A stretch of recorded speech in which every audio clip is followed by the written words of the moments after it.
A furtividade na aviação será cada vez mais uma regra nos projetos aeronáuticos futuros. É gigantesca a vantagem que um avião furtivo possui em conseguir diminuir a distância da sua detecção em até 90%, especialmente se estiver combatendo aviões convencionais, ou seja, não furtivos. No entanto, um questionamento feito por um inscrito levantou uma discussão interessante. Como seria o combate entre dois aviões furtivos?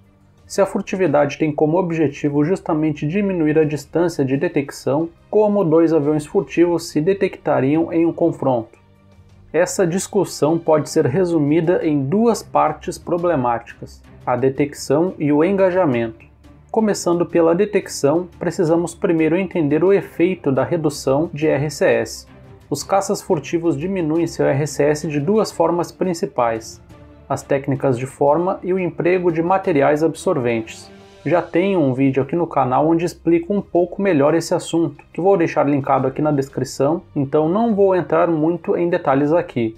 O emprego das técnicas de forma e materiais absorventes diminuem muito o RCS, que é basicamente a medida do quão reflexivo um objeto é ao radar. O RCS é representado em metros quadrados, e quanto maior for, significa que maior será a assinatura radar do avião, ou seja, mais longe ele será detectado. Via de regra, cada vez que o RCS de um objeto é diminuído em 10 vezes, o alcance de detecção cai cerca de 45%. Isso significa que, se um radar consegue detectar um objeto com RCS de 1 metro quadrado, o que seria equivalente a um F-16C limpo, ou seja, sem armas e tanques externos, a 150 km de distância, esse mesmo radar seria capaz de detectar um alvo com um RCS de 0,001 metro quadrado, que é o valor estimado para um F-35, a depender da frequência de operação do radar, a cerca de 16 km de distância. Ou seja, pode-se dizer que dois caças furtivos de quinta geração se aproximando de frente se detectariam provavelmente a menos de 20 km um do outro, já entrando no alcance visual. Essa distância de detecção poderia ser maior a depender de três fatores. O primeiro seria a existência ou não de um sistema de rastreamento infravermelho.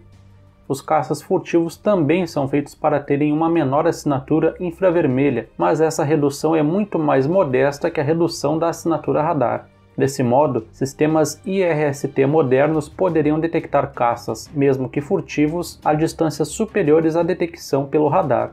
O alcance de um IRST varia bastante em função das condições climáticas, altitude e velocidade do alvo, mas um caça voando em velocidade subsônica, em aproximação frontal, poderia ser detectado a até 50 km ou mais em tempo limpo. O segundo fator seria a existência ou não do apoio de aviões de alerta aéreo antecipado ou radares terrestres de longo alcance. Esse apoio de radares bem maiores e mais potentes, e portanto com alcance muito maior do que é possível atingir com um pequeno radar instalado em um caça, poderia ampliar bastante o alcance de detecção de um avião furtivo.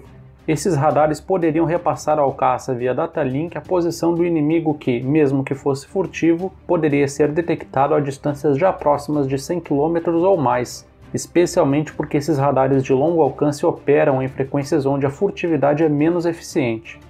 O terceiro fator seria o uso do RWR, ou receptor de alerta radar. Se um caça, mesmo que seja furtivo, estiver com seu radar permanentemente ligado, ele poderá ser detectado e ter a sua posição descoberta por um sistema de alerta radar do caça inimigo, e nesse caso a furtividade não faz a mínima diferença, já que o fator crucial é a detecção das ondas de rádio e não da fuselagem furtiva. Teoricamente, isso permitiria detecções a centenas de quilômetros de distância. No entanto, mesmo que esses fatores capazes de ampliar o alcance de detecção estejam presentes e sejam usados, ainda esbarraremos no problema do engajamento. Via de regra, os mísseis BVR, ou seja, para combates além do alcance visual, são guiados por radar ativo, o que significa que esses mísseis possuem um pequeno radar interno próprio. Esses radares, pelas limitações de espaço presente no corpo de um míssil, são bem menos capazes que um radar de um caça e possuem um alcance de detecção bem inferior, além de operarem na banda X, que é justamente a banda para a qual os caças furtivos foram feitos para serem mais eficientes. Isso significa que, mesmo que um caça furtivo seja detectado a uma distância maior por um avião de alerta aéreo antecipado, sistema de rastreamento infravermelho ou sistema de alerta radar, ainda assim não haveria nenhuma garantia de que um míssil guiado por radar ativo seria capaz de travar nele após o lançamento.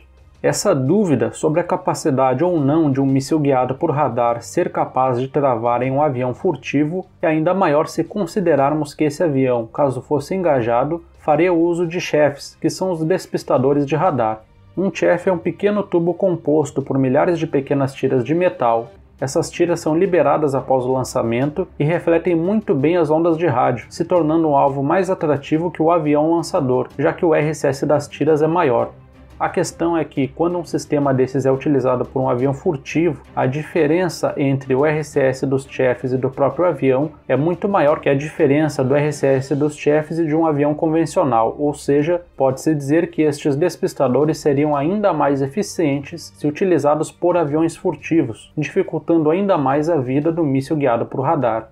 Essa dificuldade de detectar e de engajar um alvo furtivo em longas distâncias significaria uma alta probabilidade de um combate entre caças furtivos de quinta geração acabar entrando no alcance visual, onde as principais armas seriam os mísseis de curto alcance guiados por infravermelho, esse sim com uma chance bem maior de conseguir travar em um avião furtivo. Nesse caso, levando em consideração o uso de mísseis de quinta geração, como o IRIS-T ou similares, que podem engajar alvos em todos os aspectos, inclusive de frente, e que são altamente resistentes aos despistadores por conta do uso de sensores IIR, que são capazes de formar literalmente uma imagem do alvo para distingui-lo das contramedidas, o vencedor muito provavelmente seria aquele que disparasse primeiro ao colocar seu oponente no alcance dos mísseis de curto alcance, já que a taxa de acerto desses mísseis é altíssima. Isso significa que no futuro próximo, com cada vez mais aviões furtivos em operação, os combates de curto alcance poderão voltar a ganhar importância. A alternativa para isso será o desenvolvimento de mísseis de longo alcance guiados por infravermelho, ou a evolução dos radares dos mísseis para que eles possam atuar eficientemente contra aviões furtivos, mas isso pode demorar bastante para acontecer. Então galera, espero que tenham gostado do vídeo, continue nos acompanhando, não deixe de se inscrever no canal e até a próxima.